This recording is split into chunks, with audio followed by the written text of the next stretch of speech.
Hey guys, really sorry. I messed up my audio settings in OBS. It's still kind of messed up, but I'll figure it out before the next podcast. So really sorry that my audio is really annoying here. Just bear with it. Thank you. Hello everybody. Welcome to The Dawn.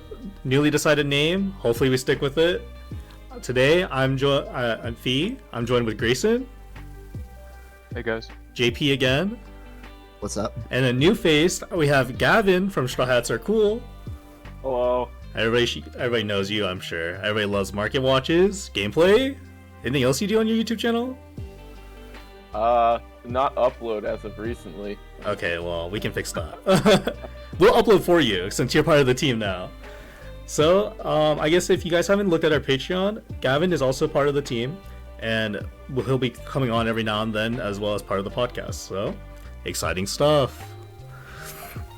So, first things first, I figured we would just talk about Peoria since that's the event that had just finished, and all three of you guys went there. None of the Reno guys went. So let's talk results, and you can already see Grayson's not happy. How'd you do, Grayson? I don't think anybody's happy keeping a stack with you. Yeah, I don't think so. I might as well just stay at home. I played VY and I played 3 Bonnies, which I ended up beating too. So like the techs did well, but I was just like, yeah, my Garps hated me this weekend. I think I bot decked more geckos than I played. So that was pretty cool. Then I had 4 rounds where my leader was a vanilla. So all in all, it was a pretty rough day. I ended up I think it's probably my worst placement ever. Like it was just a bad day all around. What'd you do, X4? I don't know. I didn't get any extra prizing. Holy shit. It was bad. That's not a good start to the team. That's all I'm saying. No, it's not. What about you, JP? Yeah, I started off 5-1, so that was good. My first loss was to the eventual Swiss winner, Quan Lei on Bonnie. First place, I think I lost 8 of my 10 dice rolls on that day. That was pretty cool. So that was a good time. I actually beat the only BY that I played because I saw the absolute nuts against him, and then I lost to a Bonnie one time from 3 life when I had a 5-card hand of 4 geckos in an E-show. So it was a great time for me. I had a blast. I finished X4. X4 playing Gecko? Yeah, I was on Gecko. I played a different list than I played for Gen Con, and I got punished for it again. It is what it is. I should have played Brook. Brook's my guy. He's your guy, but he's not mine. So True. Gavin, what about you? Oh, it was bad. I started 2-0 with Lucci. Yeah. And then round 3 I lost to Kush. Close game of the mirror. And then I punted against Bonnie. That was bad. I just threw that game. Mm-hmm. And then I got paired into Ploofy, who proceeded to ulti page 1, Magellan ulti page 1 into double Chiefs War and rest both my blockers. Dude, you got rolled. What the fuck? That's sick. And then I spent a bunch of money at the vendors, so I still had a good time, but tournament-wise, it was miserable. Alright, so out of the 3 of you, Gavin's the biggest winner for sure. So I spent the least amount of money, so I might be the biggest winner around. No, listen, but yeah, you didn't come out I happier. spent $60. I did buy 2 treasure rare laws. You got me. Oh yeah, I definitely came out happier. I only Alright. negged 30 for the trip. Oh my god. It was that cheap for you? I Oh guess yeah, you drive, Peoria is right? crazy cheap. Well, I also sold some stuff. I sold some cards. Ah, gotcha. Me Paying for housing with cards. Yep. Big. So in terms of just overall results, I do want to say congratulations to Kush. He's a friend of most of us here, and he's a nice guy. I finally got his first cereal, and also congrats to Hart. Second cereal, also a friend.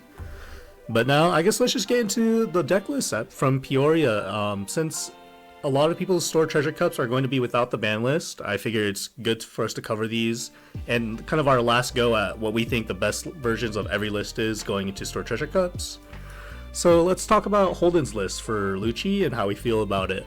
I think, me personally, I feel very strongly about 3-cost Brook being a 4 of in the list. It's very good. I was also personally really big that Ice Age should be part of the list, but I know some people disagree. Anything else you guys feel about Holden's Lucci list. I think it was pretty solid all around. I missed 6-cost Brook, but otherwise, yeah, I think it's really strong. With Ice Age just being like your extra copy of stage to remove an opponent's Gecko, essentially. Yeah. Yeah, I haven't. I've played a lot of Lucci. I haven't really messed around too much with the 5-cost Luffy. I mean, I had it in my initial list, but cut it pretty quick. So it's been interesting seeing that one popping back up. But I don't know. Overall, seems like, I mean, it's good, consistent, a lot of 4-ofs. We love 4-ofs. I don't know. I never got to confirm this with him or not, but I heard he played 3 BYs day one. So if that's the case, I'm gonna assume Nightmare did the work. Yeah, honestly, I think what was interesting to me though is that I think I feel less so about this because you have stage, but like it post ban list, I feel Nightmare Luffy maybe needs to be paired with Isho, just so that way you can always hit like the important things that are out of range, but. That's kind of up to more testing, but I'm surprised he went in with 3. But I mean, if he played that many BYs, it did the work. So I mean, what? It's like Ice Age plus Nightmare kills any A drop, right? something like that. Yeah. Ice Age versus Nightmare. Like, so I mean, honestly, like he doesn't need a lot of enabling because you're gonna be playing for Ice Age now. So like, I could see the card actually just being busted without Isho. And like your top end just becomes like Stussy, or you still probably play Isho because the format slows down enough that like Isho is just a blowout card again. Yeah, I think the main thing also is that post ban list. I think Isho gets a lot of value just as it's pretty good against BY when you get it on curve, very useful against Bonnie, right, in a slow meta. So yeah, I guess we'll see after more testing. But yeah, any other thoughts about Holden's list? I feel like that. This list that Holden brought is pretty good. I think if you don't like the value of Nightmare Luffy, you could cut them and the 8-cost Sabo, and then those are like your good flexible spots. But I think everything else about the list should pretty much stay the same. Kind of just depends how you feel. I'm a big fan personally of having at least 7 searchable 2Ks, but I don't know. I guess running 8 is pretty standard for Lucci. I will say that Luffy also makes your Enel matchup like way easier, just because he says that you can't abuse Enel, and especially pairing that with Ice Age, it's just makes it almost free. Yeah. Yeah. If you had to make any cuts, do you think you would make the cuts to Nightmare Luffy or Sabo here, or would you just kind of leave it as is? I don't like Sabo, but yeah, for me, the only change I would personally make is I'm a big stand for 3 Helmeppo, but that's about it. Yeah, I'm up. Yeah, I think Sabo's the only card I'm touching, and even then, like it doing law format, it actually has merit. But like, I think like going forward, it's just like a dead card probably. Makes sense. Unless you just really need it for Reiju, but Yeah. that matchup, that probably is not the deciding factor in that matchup. All right, so let's look at Jonas's 4th place RP Law list. Pretty standard all around, I think. I think maybe the only thing that people kind of go back and forth about is like the merit of the 3 costs and like what your ratio should be, right? Whether you play more Sharias and stuff like that. I don't know how you guys feel about Zoro in the list, because Impact's list was anywhere from like 2 to 4 Zoro, 3 cost. I think they're fine, but I think the deck is so strong without them that it makes more sense to take the extra cards that are good against BY, personally. I played a little with the 3 Zoro. To me, that list just felt too greedy. It's like, it is a greedy deck though, so like I get it. I think this is like the more like well-balanced version probably, which I don't think there's like a single greedy slot. Like he even has Zoro drawer at 3 to like make sure he fits everything he needs to. Yeah. So I like the list. I think maybe like Shariah maybe going to 2, but that would just be like a hindsight thing because there was like no BY at this event that actually converted well this weekend. Yeah, just kind of like an unfortunate thing. Everyone just got sniped by Bonnie. I think like every single person I talked to who was like, yeah, I'm playing BY this weekend, they all got sniped. So it's just like, yeah, you could have just not played Shariah and you would have probably not got punished. I'm also a big fan of Miss All Sunday, if I'm being honest with you. It just card draw is just really strong, plus the ramp. That's the one thing I'd be missing from this list. Like maybe cut a Shariah and Ein and like a Yeah. Bon Clay, and then add 3 All Sunday or something like that. I don't know. I wouldn't cut a Bon Clay. Maybe I don't know. Maybe a queen. Like or Yeah, queen well, seems yeah. like a lot to me, but I mean, that like could- it's good. It's really good, but I don't know. I don't play a lot of Law, so I'm just yapping. Hey, we got a yap. Somebody's got a yap, so might as well be us. I think All Sunday's good. I don't know. All Sunday falls into one of those cards where I feel like the deck never needed it, but like I can see why you would want to run it, and then like it does really disgusting things.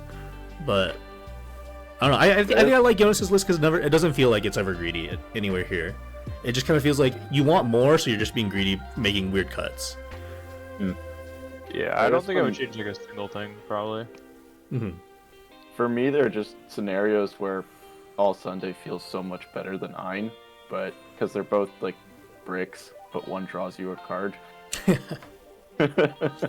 I think Sometimes. Yeah, I think in terms of like wrapping up what we feel like the best versions of RP Law are, I think this is like perfect unless you want to be a little more greedy. But I think if you're going to be greedy, I don't know if you guys looked. I think Cody's list was still on 2 or 3 7-cost aces, and I think It's on 3. if you want to be Oh. greedier with your build, I think I would honestly take Cody's version. I don't know how you guys feel about the 7-cost. I like Ace. Ace is fun because you get there. Like you get to 7 Dawn like how these builds are now. So I don't know. I like having a big body. It's harder, especially in the mirror too. I like Ace a lot more than I like Sunday personally, but I'm just not a Sunday believer. Back when I was testing it at the start of the format, Sunday felt so bad. It was like you played it exactly on curve, and then like after that, it was like you never want to see it again. And as at that point, I was like, I might as well just like play any other card. I feel like, and I like having the 4 Queen 4 Iron because that means you can actually like do like your Dawn -3 combo and only lose a lot less Dawn than you would normally, and then you still get the blocker and you get extra draw compared to Sunday. So like I think that trade-off is kind of worth it. No, it's definitely fair. Yeah.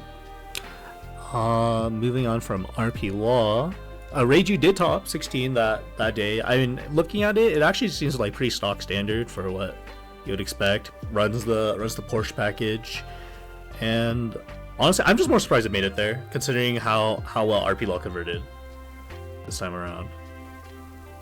I don't know how you guys feel about that. I really didn't expect it until after the ban list. I hadn't looked at this list until now, but I hate how many one-ofs there are. I actually can't stand that. Yeah.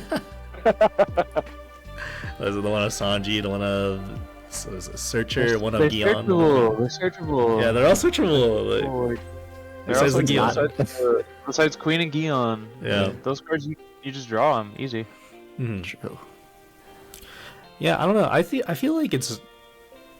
I'm curious to know how their matchups went to even make it to top 16.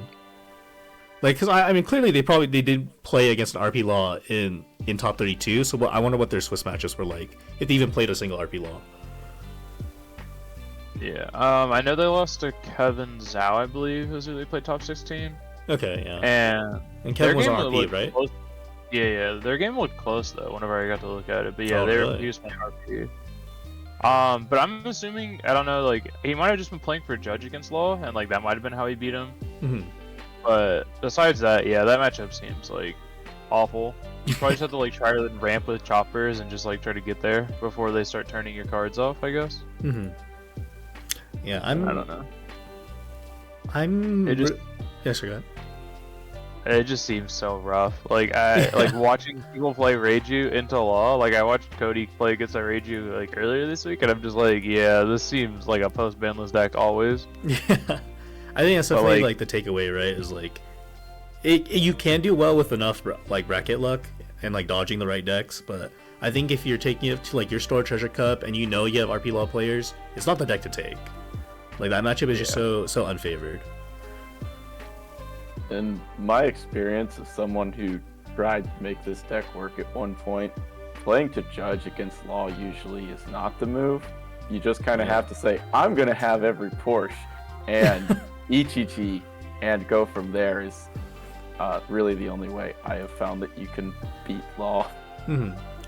I think maybe the one thing that's interesting about the 1-ofs he chose was that he did take one of these Sanjis, which I think kind of makes sense, right? If you run into RP Law, you find this, and you don -1 immediately to draw 2 cards, and hopefully you find Porsche. Kind of makes sense, right? Yeah. Yeah, especially if you're going second, then you can still play Porsche on curve. I think it's a little bit more rough though if you see it going first, then it's like you can't really play it on like 1. But I mean, if you play it on 3 off Porsche, it's probably not awful. But yeah. Yeah. All right, enough of Reiju. Don't recommend it. God. Well, okay, buddy. Next deck we're going to, I don't think is any more interesting, but maybe Grayson will have some fun. Is Black Yellow Luffy. I believe the highest placing Black Yellow Luffy was 32, because the deck actually did not convert very well. There was only one, right, in all of top 32. Yeah, sadly.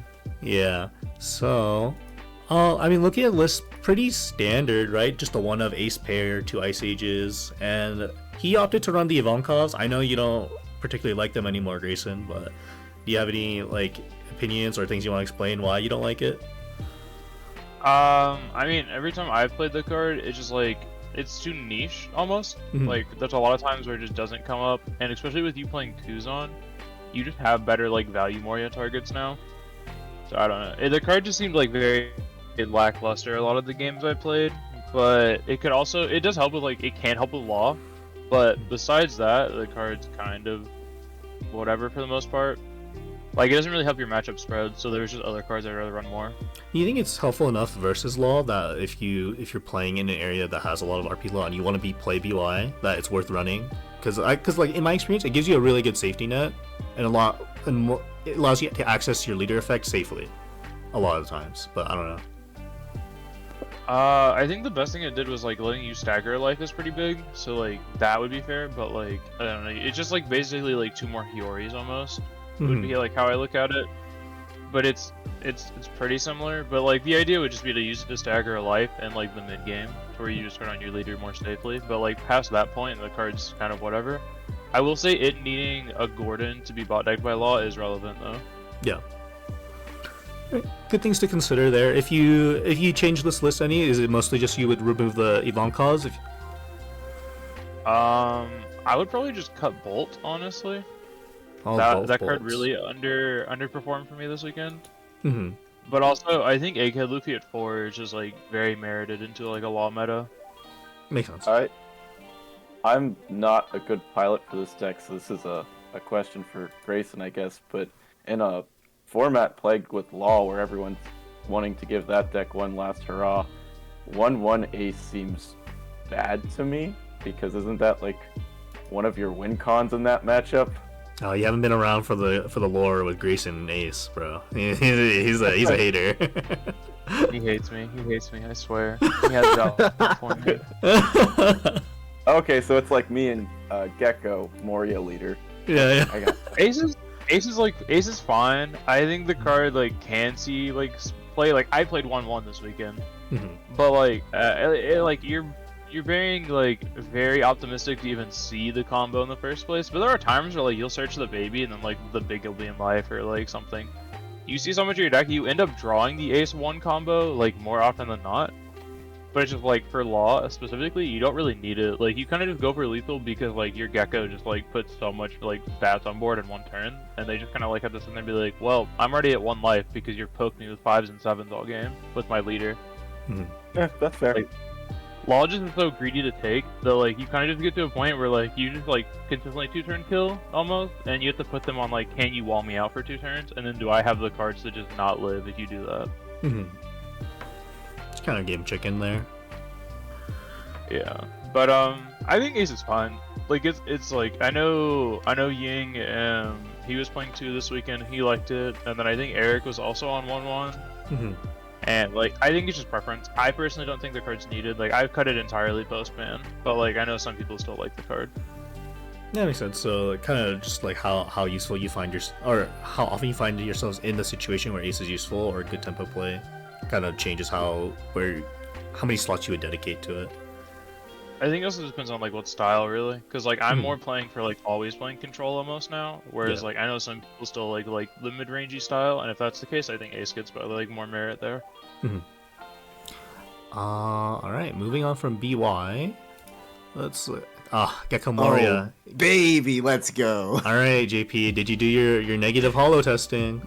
I have not yet. I've been at work all day. I'm Yeah, really fair sad about enough. it. But I do like this list. Like outside of the negative holo, like it's funny. I'm sure it's fine, but I really like the ratios of like having Brook still having Ice Age, but you still run the Sakazuki. I think it's actually a pretty neat list. The two Borsalino seems like I feel like we could just put the negative holos into Borsalinos. If I'm being honest with you, but otherwise, yeah, I really. I Got think the two maps. the two Mepo does have the two maps. I think in terms of like Gecko lists, yeah, honestly, if you just took out the negative holos and up the ratios everywhere else, that like literally in any configuration, it just looks like a normal Gecko list. But because like you took out random things to play negative holo, you're playing negative holo. I think not that the card isn't like particularly the greatest. I think my problem with it is that in this format, there's a lot of matches where it just doesn't do anything. And I think it makes more sense to try this post-ban list, where like maybe negative holo ripping random geckos or something like that in a slower format can get there. But I think in general, like I feel like that doesn't really play to like the real reason why you would play Gecko Moria, which is to be amassing a board state with counter power behind it. Yeah. Like I think legitimately you could just say -3 negative holo, add a Bors, add 2 Isho, and it's probably a really good list. Yeah. So Yeah. is negative holo like Isho and Law, or do they get to pick? It's random. It's like Isho and Law, yeah. Okay. I didn't realize that until I asked the guy in top 16. I was like, holy cow, this card has way more merit than I originally thought. You never tested it originally? When we first Chrono Effect. No, yeah. I When we first saw the spoilers and stuff, and like we were just about to hit the 06 format, I was testing it, and like the card is fun. Regardless of whether the list is like optimal or not, the card is incredibly fun. To go holo on 2, hogback, grab your holo again. Like it is incredibly funny, but I don't think like it has a lot of merit in terms of like actually playing to like the correct game plan. I guess I think you're just playing a really weird game plan that doesn't have a lot of support around it. Yeah, that's just me. I think it's probably pretty fair. I don't think he planned a top of me, perfectly honest with you, and then he did. 3 negative holo. That's wild. Pretty base. I was gonna say that I think there honestly could be merit behind the idea, like playing to the style of like Perona on turn 3, and then like negative holo has no limit, so like you just start like spamming from there. Yeah, and that's like, why I think it makes more sense next format, right? Now, I don't think like if you account for the fact that you need to see RP laws, and you need to see, what's it called, in Lucci, like as probably the 2 most represented decks, I don't think negative holo actually supports you very well in those matchups, except in very niche situations, right? But like, I don't know. I think it just makes your deck really weird and like not as generally good. But I think like next format where like you can reasonably expect like everybody to be very slow and Lucci's not nearly as strong, and like you might just rip their removal. I can see it working. I guess my one comment, I don't play Gecko, but I've played against it a whole lot, thanks to JP. And how Gecko's very aggressive, and generally you need to counter out pretty aggressively, especially early, otherwise you just get run over. Once they get down to a smaller hand, I can definitely see negative holo just being an absolute menace. Like, oh, I've got 3-4 cards, how about I take one of those, you know? Just one? Nah, I'm gonna hold all 4 of mine in hand. On 8? A8, give me your hand. That'd be so nasty. I don't know, I'm kind of liking this actually. I want to They might build get this me back now. on I just Gecko. want to cheese somebody to store champ with this so badly. I think I'm definitely gonna try it for a little bit, like especially post banlist. I think the merit of it is actually really incredible post banlist, but we'll see if I even stick to Gecko. It's also just kind of funny in a black yellow Luffy too. Yeah, Like yeah. I mean, you're just ripping cards, and then you Gimme. Gecko, play hogback, grab another one, do it again. Like Mhm. It's funny against Nami too, no? yeah. But I think against Nami, like you do need to focus more on your board state rather than actually ripping cards out of their hand, because your board will rip cards out of their hand essentially. I would assume you almost just amass these. Like, I would assume against Nami, you just almost want to amass them in hand and be like, oh, cool, I drew enough. Alright, cool. You're like at 2 cards in hand. Let me get those real quick. Yeah, just fucking yoink. That'd be fun. The anti Deathwing tag. Holy. 1 card in hand, 3 down up. Alright. That'd be so sick. So I think in terms of recommendations for Sword Treasure Cups, honestly, like if you're down to have fun, this list is probably it. Like, this is probably the most fun version of Gecko you could play. But I think in terms of like you want to be well-rounded and for all your matchups, I would probably just cut the holos and then max out on Hina and probably Borsalinos, or maybe even like add 1 more Sakazuki, and you have like a really very generic list from there. That's a lot of KO if we're adding another Sakazuki. So we're just running 3 Brook, 4 Absalom, 3 Sakazuki. Whew. Yeah. But, I mean, hey, Nothing. can't go wrong. Yeah. Last list we're gonna talk about is Quan Lei's list. He went undefeated in Swiss, and then did he lose? He lost round 1 at Top Cut, right? He's 10-0 to lose round 1. The curse lives on. He's also a victim. You got sniped by the one of Boa that sneaked into top 32 by getting 32nd. That's what I was telling people, like, man, it's cool to go 10-0 and all, but like, you will of course run into the jank that somehow bubbled right at 32nd, and then he ran into Boa. That's so sad. It's literally Bonnie's worst matchup. Or you just find like no Borsalinos against Lucci. Also like a super viable thing. I said in the deck profile when we made it that I would regret being on 3 Borsalino. I know it. Of course, if it was 4, I'm sure I would have seen it. That's what I'm saying. You. Yeah, that's bad deck building. Bro said, I need my one of map out. Dude, the one up was clutch. Alright. Anyway, so for Quan Lei's list, it is kind of unique in the sense that we're running the Dellinger and the 8-cost Rosinante. I think it's interesting.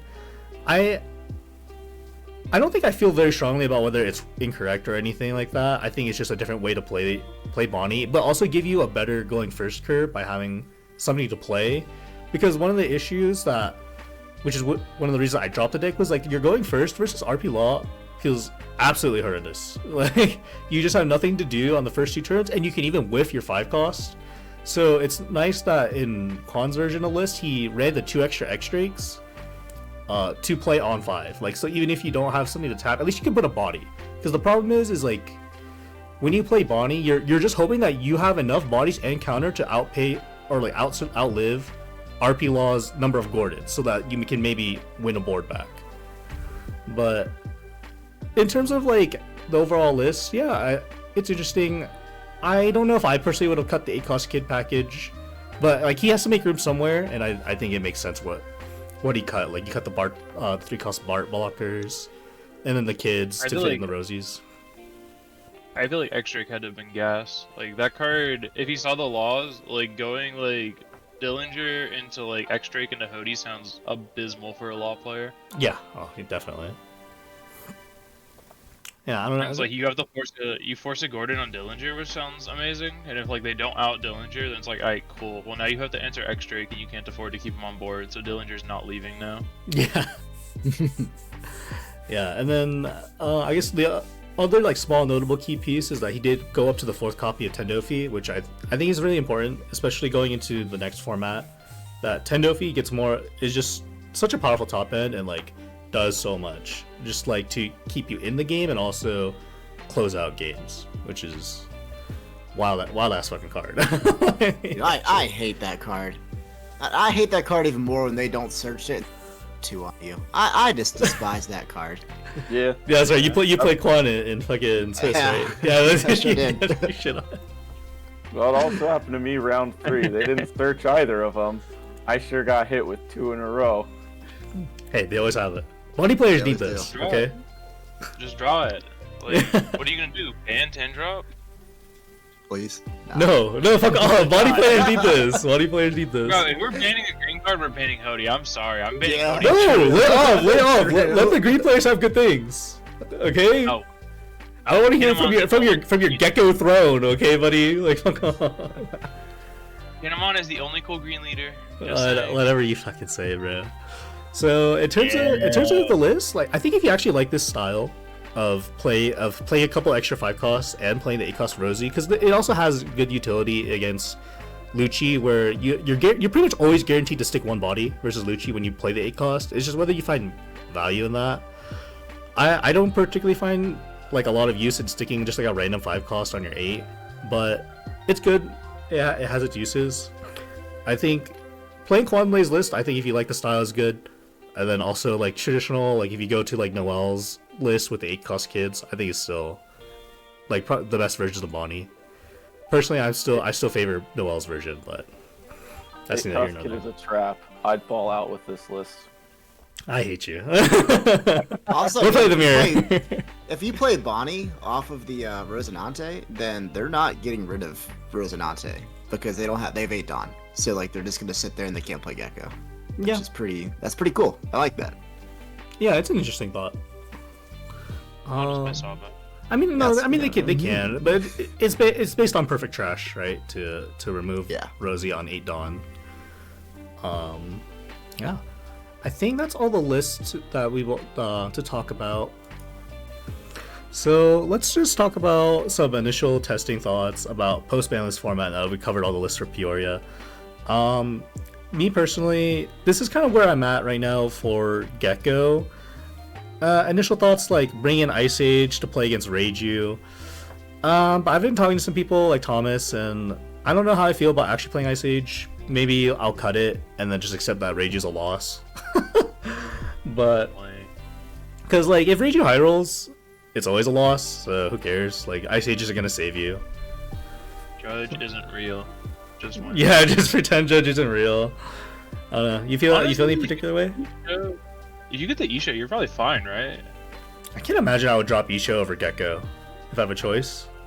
I just don't think you need to Really? remove the Ichiji like out the gate. Like you can just pressure Reiju 3 bodies that you'll have by the time they Porsche you on 3 Dawn, then yeah, you're gonna lose whatever. But otherwise you can just keep on pounding them and it's probably fine. That's crazy. Pause. That's crazy. Why do you say it like that?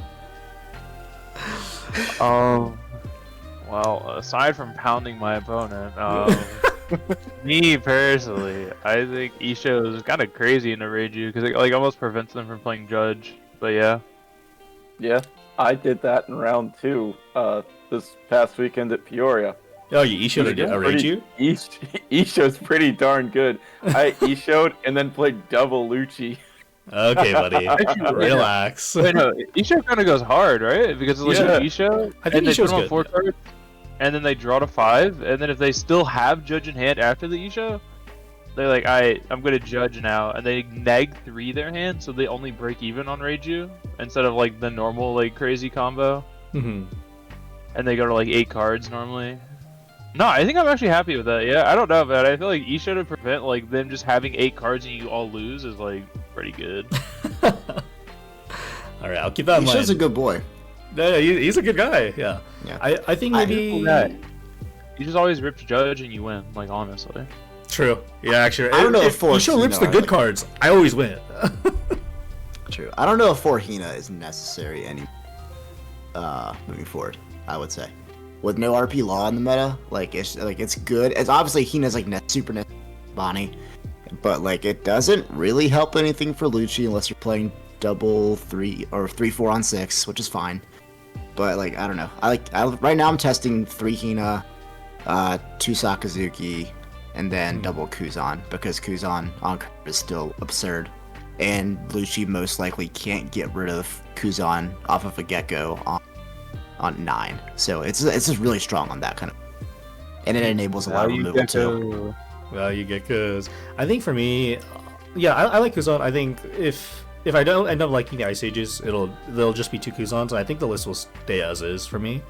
I think my thing about playing for Hina is that if people are really coping blue, you actually do want the 4th copy of Hina to double body on 6, assuming that you go second in that matchup. Because like if they go like Jinbei and then you only you don't answer the one of the bodies, it kind of feels bad. But the other aspect of it is like Hina plus Absalom is your best answer to Jinbei. So it's like, yeah, because especially when your curve is like play a body on 2, they Jinbei you, and then you go Hina Absalom and you leave everything standing, get gravity bladed on their 7. It works out much better for you that way. So I think that's why I'm kind of stuck on 4 Hina for now. But I get the sentiment, like drop 1 Hina. I think yeah, go ahead. I don't think blue's gonna be as prevalent. Like I'm not saying it's fake. I think Dofi is super strong still.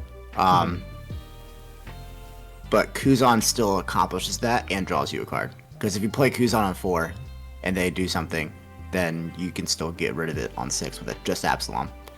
And you can swing bigger into the other body because you could just swing 8 into the other body and be fine. If that makes sense. You could swing so they did like Jinbei Weevil or something, then you swing 7/7 into the Jinbei while getting rid of it. I think it accomplishes the same thing, but you're also upper card. So that's kind of my logic there. The thing is, like, if you're going second, right, and you and they don't have a turn to swing before you have to double body on 6, right, which is the important thing. But no, yeah, I think it's fine regardless. I think you're favored in those matchups. It's just like I like to maximize the amount of times when I'm doing the good thing. Yeah, that's totally fair. And so yeah, I think that's my list for now. I don't think the guys are ready to really share what they're testing, which is fine. I think we'll talk about it more in the next podcast, which will be after EUNATS is probably the plan. But in terms of just now that we have some test games with post-ban list format, how do you guys feel the tier list is and what the strong decks are? I don't know if you guys can see this very well. I hope it's good enough. But how do you guys feel about Reiju after playing more games versus it? I think in the initial hype, it seemed very strong, but like it's definitely not as consistent as I thought it would be, or it doesn't really feel that consistent, and it's kind of playable. But like it definitely is just like it's the high roll deck, right? Like I feel like if that deck sees everything starting from turn 2, it doesn't really matter what deck you're gonna play. You just lose, which is fine, but it doesn't feel good. Yeah. I've played a decent amount of rank sim since bans, and I've seen a good bit of Reiju, and just playing Gecko and Lucci, like it doesn't ever, like you feel like you can just outlast them and they kind of just run out of gas. I don't know. Like it's good, but if they high roll, you probably lose, but it's hard to high roll, man. It is not as easy as people thought it was going to be. Just stack. Oh. He's so right. But Batsu doesn't let you stack. You don't pay him enough. You're not high Yeah, he has a Patreon, and I'm sure your name isn't on it. Yeah, you're not wrong. Yeah, you don't get that feature yet. It's a little bit of money to get. Yeah, Grayson, Gavin, any thoughts on Reiju so far? Like, I think it's still clearly like a tier 1 deck, right? Just based on the high roll potential. Maybe you could argue it's tier 2 because it's not as strong when it isn't high rolling, but it's still up there, and it's definitely like the aggro deck, right? I don't know. Yeah, it's really good when it does its thing. I personally think if I was gonna play with it though, post ban now, I would try and fit at least 2 copies of the event searcher in, because that really helped the whole engine of the deck a lot, in my opinion, as someone who played it a lot in 06. I've missed that card, but I think the upside you get from Porsche, just like the high roll potential, is also very warranted. I'm playing both, personally. For sure. I just don't know what the ratios are yet. Yeah, I'm not locked in either way. I think the deck is good. I don't know. I think you have to play towards Judge more than people are maybe realizing right now. I think Porsche is good, but like after a certain point, there's definitely a diminishing return where like I'm gonna start dumping them off stage. Unless like you have exactly Porsche Ichiji, that card is like very much like weaker after the first one. Yeah, So, I don't know. Maybe it is like Law, where it's just like I don't know, like the good Law play, like the good Reiju players will do well maybe, and like the like bad ones won't. and like it's like law where there is like more to it than like just like high rolling. But I also haven't tested the deck enough to be like I can't tell you like exactly where like somebody might go wrong with it. Yeah. Because it's definitely the deck I put the least testing in. I've just been grinding BY still. No, yeah. I think like it's if you're locked into BY, I don't know why you would switch. Personally. My other thing is Reiju just kind of folds to BY. Like if they're competent and like I stagger a life against you, I think you're kind of cooked. Like you're just kind of like Hail Mary or like pudding on me. And it's like if pudding doesn't kill me exactly on that turn and I drew a gecko, you're kind of cooked. And it's like if I didn't draw a gecko and I have no pairs, then I probably lose. But it's just like, yeah, I mean if pudding freaking Exodia'd me, like yeah, and I'm kind of just gonna like accept that fact. Yeah. I think also like one of the infuriating things about Reiju versus BY that I don't think people talk about enough is that EGG and Judge are not 9k, so you don't get any natural swings versus BY, even if you get to the point where like they're 2 life, but they don't have like the confidence or the cards to awaken like right then and there. And so like even if you set them to 0, like it takes you so much dawn, and you like to make a real board state a lot of times you're either making a board state too slow by hard playing your shit vanillas, or you're dawn minusing, and then you don't have 10 dawn to make really, really good swings, which absolutely blows. But yeah, I think you just like I don't know, like even with like Judge being on board, like you still have to allocate minimum 3 dawn to your ECG and your Judge just to hit me twice, and then it's like if you're doing like post combo, that's half of your dawn. You have 6 dawn after your Judge combo if you did the full dawn -4. If not, you have 7 dawn, then it's like a little bit more okay. But it's just like your swing seems so bad. Like the best you can do is like 11, 12, and that's like you just swung and passed. And then it's like at that point, you probably just die on the clapback. Like your deck is very like fragile after a certain point, and also BY just hits such big numbers that I don't really care that you only have 5 cards in hand always. Yeah. Makes sense. I feel like the only way you can win is if you can go wide quick enough before you get to 0 and just hope to get cards out of their hand. Yeah. Like, to me, that seems like about it. But does also, Reiju also kind of struggle into Bonnie too? I think it's like slightly favored for Bunny for sure, but I wouldn't say like it's like a hard favorite either way. There's ways it goes wrong. Alright. It looked like from what I've seen so far, if they can get behind the kid like safely, I think you're kind of cooked. But if you can get Judge down before they can start dropping like kids, it's probably okay. I think the other aspect of that also is like in that matchup, all of Bonnie's like big things are just super impactful versus Reiju, right? Like if everything's sideways, Tendofi is just a big enough body that you can clean up boards with it. 9 Zoro is like, what does that deck do? That was my thing. Was 9 Zoro is so good into it. It is. Red Rock. It's gone. Draw my Red Rock, yes. One up. I'll see it every time. Yeah, so like if they stick a Zoro safely, it's like you will never have a board state again after you swing with it. So like you have to go fast enough for it. And then Kid, right? Like I think I talked about it before last time that the Bonnie versus Reiju matchup, like Kid is still really good even if EGG minuses 2, because like you can only have so much dawn to like that represents like then rushing at you while also being able to play bodies, right? So like if they put 4 into playing EGG to minus your Kid, if they dawn minus the entire game, right, do it like every now and then, they might only have like 7 dawn, right, and they can't make good like that many good swings. So it doesn't actually take that much counter. I think the way it might have to be like how BY is like supposed to play against Bonnie, where like you almost like play babies and pass, so like put them in a spot where it's like, oh, you either Hody my value body, and then like I'm happy because it means you didn't play the body I actually care about, or you didn't play the value body and you did play the value body and you just ignored my baby, and now I get to like try to like cheese you almost. Like double EGG or something like that and do like a crazy turn to all in your Kid. I think that's like the best case would be like you play Judge and you just don't activate EGG that turn, and like you just Reiju pass, and then like you can out like Kid Don Quixote blocker with a Niji double EG. Like that would be like best case scenario, but I think past that, like I just think 10 drop Devi does too much. Yeah. I think maybe I will say okay. I would say maybe like I think like the best thing they can do is like getting Judge down to force you to leave 2 dawn up for leader effect is like actually relevant. Yeah. So like Definitely. that's a little bit annoying. But like, especially if you're playing Dillinger, I think that might be like even like worse for the deck now. Yeah. Like that card like actually just seems so annoying because the only out is Niji. So like if you were playing it post ban list, Dillinger seems like it would have a lot more merit post ban for that deck. Oh, that makes sense. Yeah, is that everyone's thoughts about Reiju? Nah, I just hate that deck. Gecko player detected. Okay. Oh man. That's the reason I'm still running Kuzan, just to make sure. I hate every go wide deck that isn't mine. Exactly, you get it. I'm So- negative hollowing you tonight.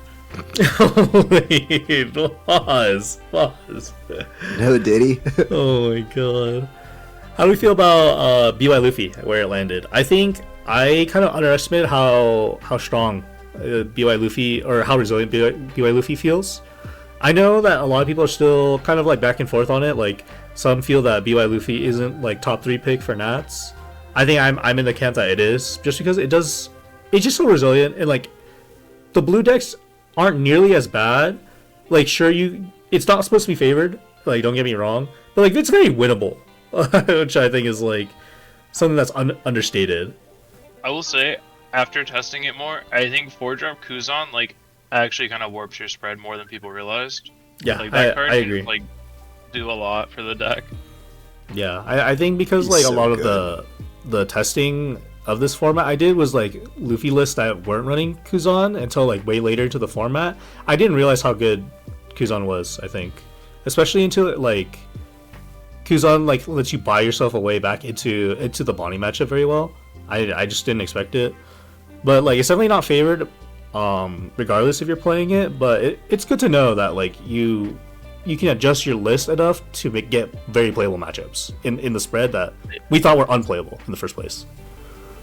I think the biggest thing for me is just like Kuzan is such an annoying body for a lot of decks post ban, especially because like if you play it on 4, they can't not respect it on 5.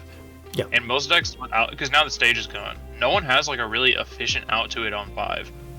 Like what's like the best case scenario is like they somehow have 10 in trash and they do like Brook plus Tempest Kick, and like even then that's like unrealistic.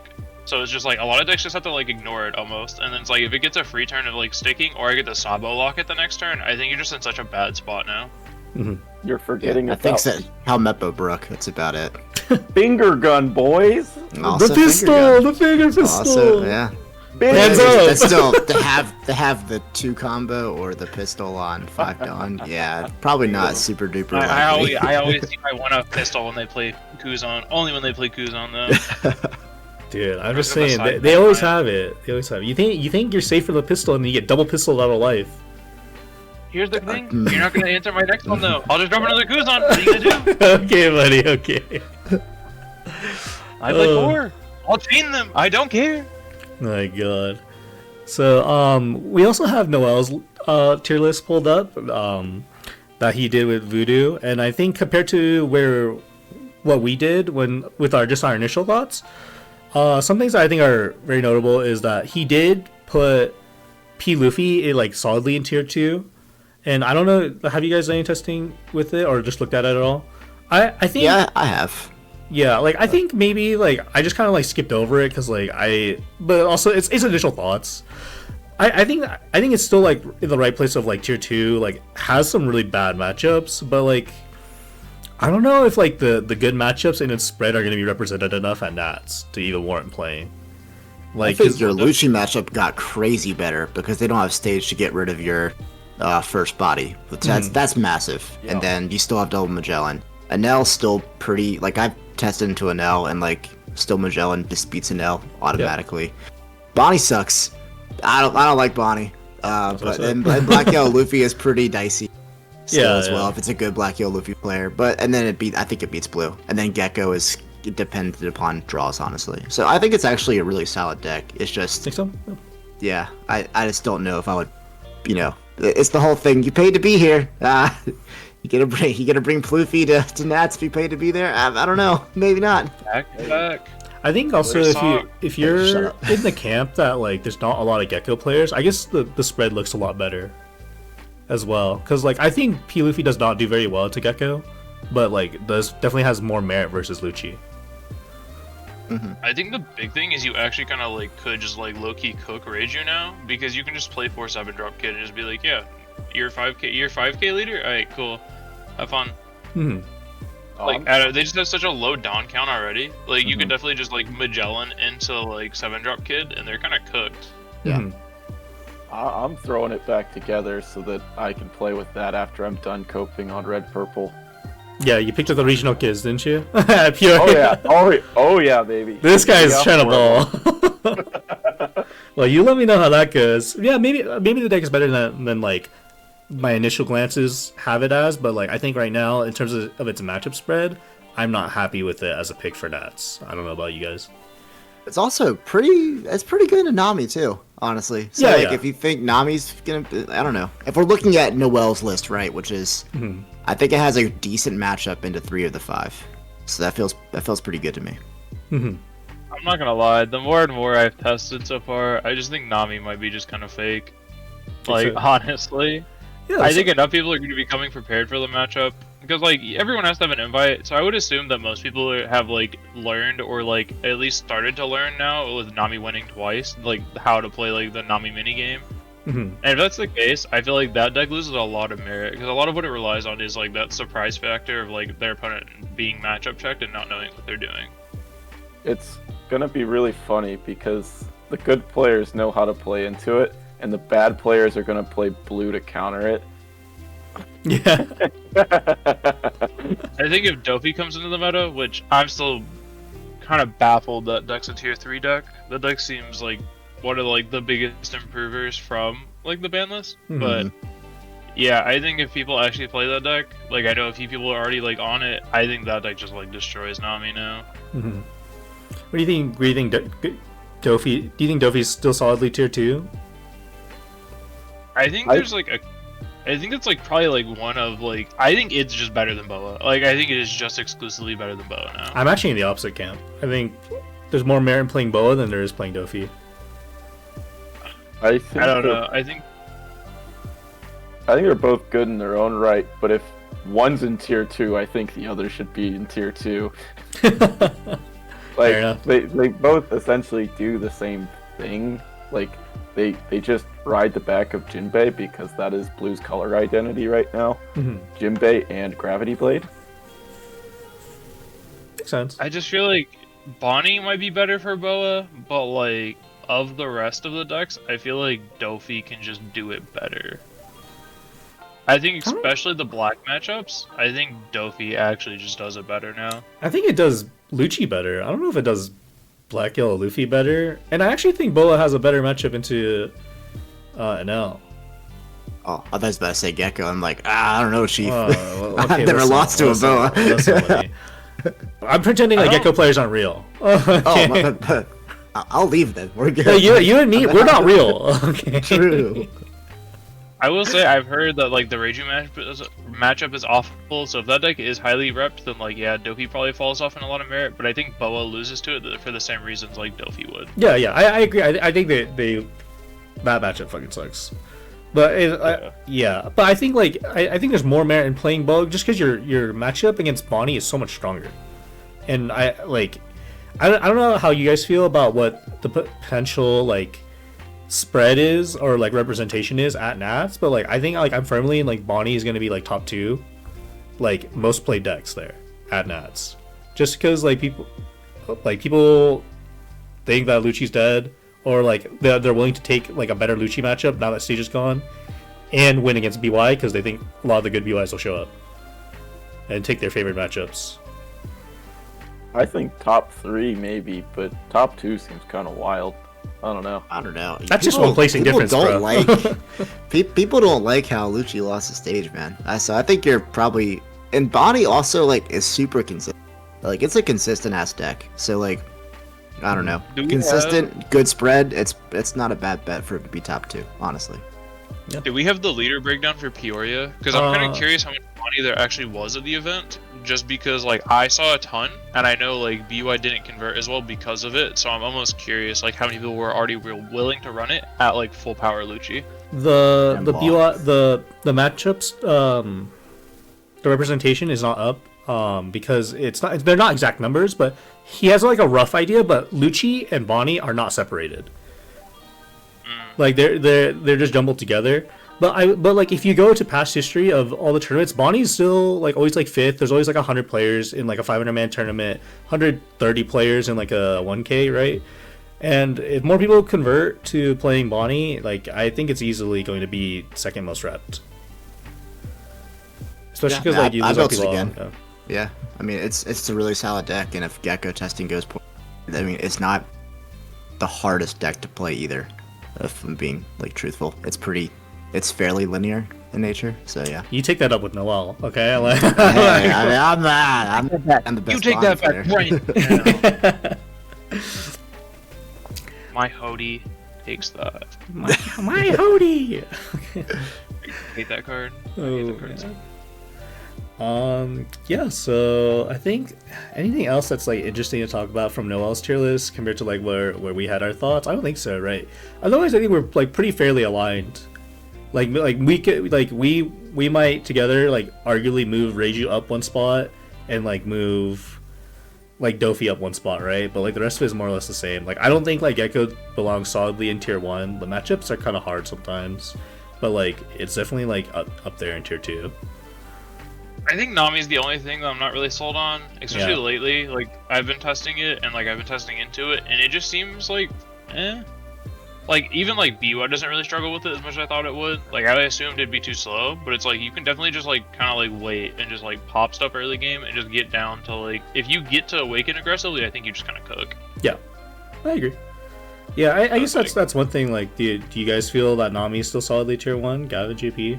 I think like I'm back and forth. Like the deck has really good matchup spreads, but like I don't know if like it makes sense. Like I really want to see.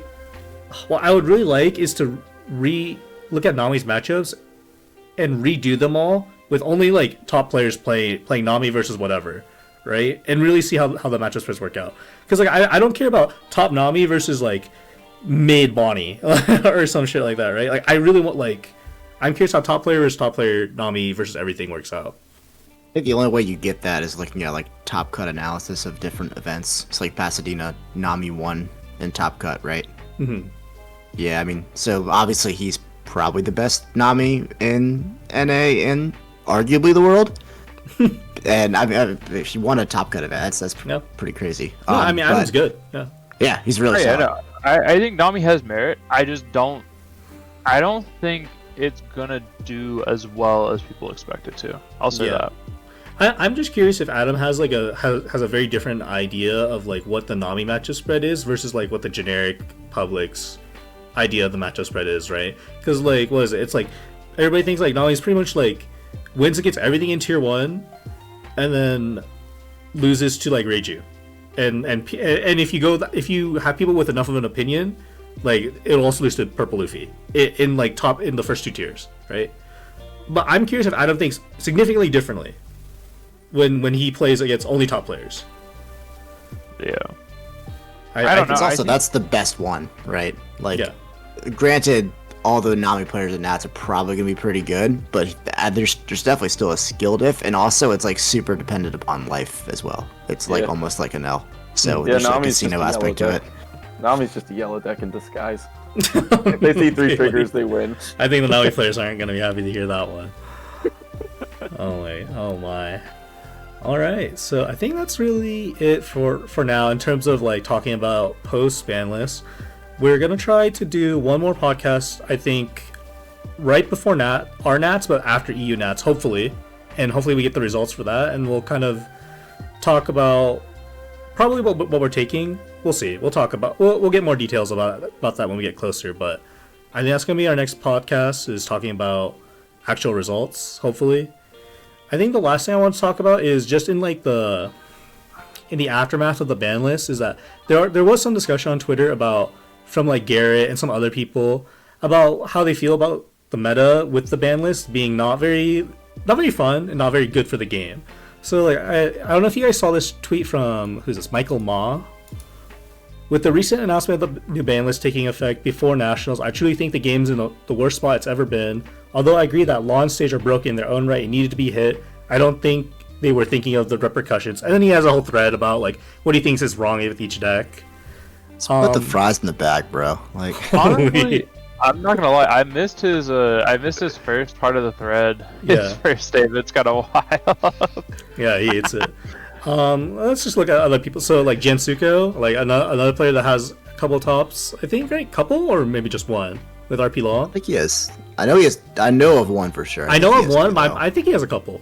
Yeah. But I thought he played. I think he topped with both laws. I'm pretty sure. Gotcha. But yeah, Makes sense. Yeah, so like his opinion is like he doesn't like the new meta, that he feels like if you're not playing black, it's straight up the best color, then what are you doing? And Garrett kind of agrees that like he feels that the format is too wide, and that the decks aren't teching to be dominant, they're teching to shore up their bad matchups if they can. And I just the general consensus is the post ban list format is not good for the game, essentially.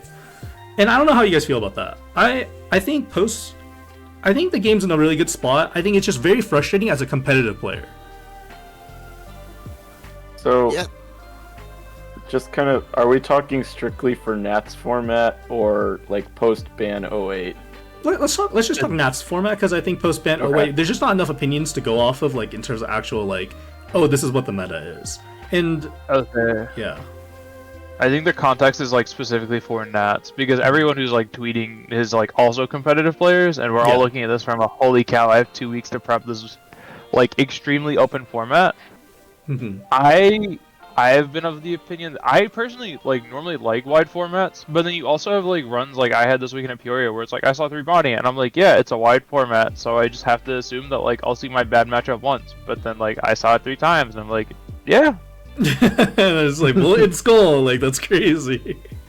I'm like, I can't do anything about it. I can't, like, I tagged my deck for it, so I beat 2 out of 3, but it's just like that, I don't know, like, I don't know, I think, like, saying you just can't tag for your bad matchups is, like, kind of crazy, because it's just, like, I don't know, like, I feel like a lot of your, like, the decks that, like, quote-unquote, like, just auto-lose can, like, even, like, I think a Nell has, like, merit right now, honestly, it's just going back to, like, a, like, Ohm dog combo, just like aggro and L, I think could actually do well in Nats. Yeah, just because of how like much weaker Lucci got.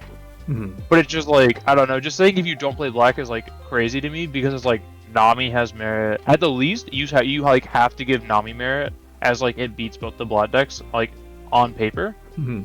And then it's like, I don't know, I just like, I think there's like at least like 3 other decks that have merit. So just like saying if you're not playing black, you're just like not coming to win is kind of crazy to me personally. Mhm. But yeah, I mean, we're already talking about it. I think Bonnie is going to be really good. I think the fairest thing they could say is that Gecko isn't fair, which I agree with. I think Gecko is not, like, at this point, like, we're getting to a point where it's like, we're just kind of coping that, like, he'll get killed off in 09 by Blackbeard, probably. Yeah, probably. But, I like, mean, it's the only hope who's to left, say? right? Before we have to consider talking about banning it again, right? Hopefully Blackbeard does Yeah. something. Yeah. Like, that's kind of, like, I think what, the cope is at this point, but it's like, if we're just like, yeah, Gecko is fair, and, like, that's, like, the play, like, that's the case, then it's like, there's not enough, like, reason for me not to play a black deck, when I feel like the other, like, colors still have, like, crazy cards like it. Mhm. But yeah, Gecko is like game warping a lot of the time. I don't think Black should have Gecko and Rebecca. Still kind of baffled that that card didn't get hit, but hey, it is Yeah. what it is. It is what it is. But yeah, I mean, I think definitely as a competitive player, it's probably the most frustrating time to be one, right? Like, there's just no other, like, if it was just a random regional, it's whatever, right? It's happened. But, like, man, when it's Nats and Worlds invites are on the line, it feels really, really bad that we're playing this format like this, where it's so open and, like, it's so unexplored because we don't have time to explore it in that kind of depth with results and stuff like that. But I think maybe... Oh, go ahead. I think even if we had more time, I think people would still hate this format. Like, I think people would just hate the format because everybody hates every format. Let's just Everybody be hates real. I think Nah, OPO2 is big. even ignoring that some people just like want to complain about the format, which is like fair, whatever. Yeah, think everybody a lot of everybody doesn't like the format. I think a lot of people just hate open format. Like, I know from like talking to like, especially like my Yu-Gi-Oh locals, like they're like, yeah, everybody just hates every time there's not like a 2-deck format. because they want like a lot of the skill expression to come from like teching for the mirror and like understanding like where to like play out of your mirror matches. Over, oh yeah, you might just get matchup checked and not be able to do anything about it because you didn't tech for it. So then it's like, I don't know, you're guessing bracket over like understanding how to like play the mirror, I guess is the argument. But like, I don't know, I feel like there's not enough like decks in like One Piece yet where you can be like, yeah, like this deck just auto beats me. Like the best example would be like Bonnie BY, but like even like that's mitigatable. Yeah, agree. I think So, like, I don't know how you guys feel about. I think Garrett's statement is very interesting. Not that you can't tech for your bad matchups. Is he's saying that like the only reason you're teching your deck is to tech for your bad matchups instead of teching to be like incredibly dominant, which I think is a weird take maybe, because isn't that like kind of the purpose of teching in the first place? Is you're just hoping you see, like, if you see your bad matchup, you see your tech card and you win it. I don't know. Yeah. I don't know how you guys feel about that. I don't know. As a black player who plays against Black Yellow Luffy and has to run Isho, stuff like that. Yeah, I mean, I don't really understand the logic, if I'm being perfectly honest with you. But I've never played a card game before this, so this, for me, like, I'm a research scientist, so this like whole open format is actually pretty sick. Like, you get, we're gonna go to Nats, and I mean, the good players who've been playing BY are probably gonna be super happy. The Bonnie players who've been playing that are probably gonna be super happy. But everybody else is kind of just like, I don't know. We'll see. Hopefully this works. I don't know. That's kind of cool to me. But yeah. Coming out of like with my first experience at Nats in January. Yeah. I am far more excited for this one, but I also hated the 05 format. Yeah. So 05 I don't know. is- This one's. I feel like there's more viable deck now. So I don't know. Like, I'm curious to see which one will have been a better experience in the end. I think anything can be a better experience than last Nats. Is all I'm saying. Let's be That real. was the worst thing in the world. Repair! I'm just talking format wise. Yeah. I really liked that format just because like it felt very like underexplored by the time we got to Nats, because it was such a close like release to Nats that we had like a lot of people just like weren't on Ploofy, and then like Ploofy did crazy well like converting into day 2. But like even like in top 8, like we had like I think it was like what, like 5 unique decks in top 8. So we had Zoro, RP Luffy, Sakazuki, and Nell, and I don't know Luffy, the 5th one. I think it was a Ploofy. Yeah, so It was Chris, right? pretty. No, I think Chris was top 32. I thought he top 8'd. Oh, my bad. Oh, we also had a red green law because Nikki's a Nikki. psychopath. they do with it somehow. In retrospect, I have to say I agree with Nikki. The deck was pretty playable. I should have stuck with it. I think we underestimated how much like other like decks that weren't Sokka there would be, and I think that was a big part of it, because I know like also Thomas Wood was in the same boat where like he wanted to play red green, but I don't remember if he actually committed to it or not, for like kind of the same reason of like there was just so much Sokka. Yeah. I don't know. I never asked Thomas. I saw a lot of Sokka. I don't know. My Nats experience is about all Sokka and then red, green, law, and Zoro. So I don't know. What are yellow decks? Yeah. I think I played the mirror match like 6 times that weekend, Yeah. Yahoo! and that's after getting a 2-round bye. So I was like, yeah. And so I guess this one question I have is like, I guess wouldn't a wide open format like this like be more skill intensive? Like that's how intuitively that would make sense, because you would have to know all matchups, I guess, at the top 1-2 decks. Like granted, you'll have like maybe one auto loss if you don't tech for that one, but I guess is that not really how we'll look at it, or what? I think it depends on. Here, let me go. I think like it depends on just like how strong the decks are in the format, right? Where like I think it's not skill intensive when every deck has like auto loss matchups instead of just like unfavored matchups, right? But like I don't know. I think open formats aren't necessarily the most expressive because like you just get people like nothing against Adam, and like not to take away from him, but he did not play a single RP law in Swiss, right? And he only just barely made top cut. I think if he sees like 2 RP laws, he doesn't make that top cut. So from like the matchup luck perspective, that's what we're talking about here, as Yeah. opposed to like knowing Okay, that makes sense. Yeah. I mean, like, I've played several card games, but I've never been exceptionally good. But I think kind of the sentiment here is that, like, if it's not such a wide format, you're just focusing more on consistency and playing like your deck the best that everyone, like, better than everyone else, kind of like how a mirror match would go. So in that way, it would be more skill intensive, like who is just like building their deck to be consistent and do the right thing every time, rather than, oh, I've got this bad matchup, I need to sacrifice consistency to beat this deck if I run into it. No, I don't know. that totally makes sense. I think the BY cards like that you tech in actually like low-key kind of make the deck better, personally. Because like I was talking about it at Peoria with like crossing them, and it's like I don't know. I think the Kuzan engine and like all of that honestly just make your black matchup better, shockingly enough. Mm-hmm. So it's like So much better.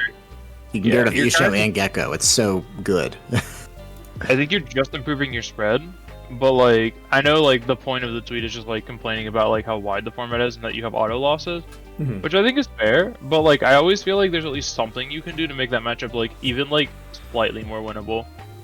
But do you Because like Kuzan makes like a near unwinnable matchup like a 60-40. So it's just like if that's the case, then it's like there's probably something you can do differently. Like even like with like Lucci, like just playing Nightmare Luffy as well as Brook, like what cross? I think he made top 8 because literally like Nightmare Luffy just like beat BY for him. Yeah. Mhm. And I'm in the same thing with Holden, right? Holden played 3 BYs. We were assuming the Nightmare Luffy's did work, so. Oh yeah, yeah, exactly. Like that whole thing to me, like I don't know. Like I don't think there's a truly just like auto unwinnable matchup, if that makes sense. Like maybe like Nami has like a few where like it just gets cannibalized by like the other blue decks.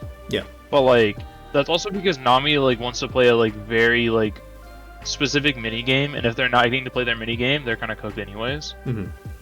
So like I don't know. I think just like I don't know. I just like saying only black is good is like just kind of wild to me. Like when there's Yeah. like there's so many other like there's like at least 3 other like very like meritable decks right now.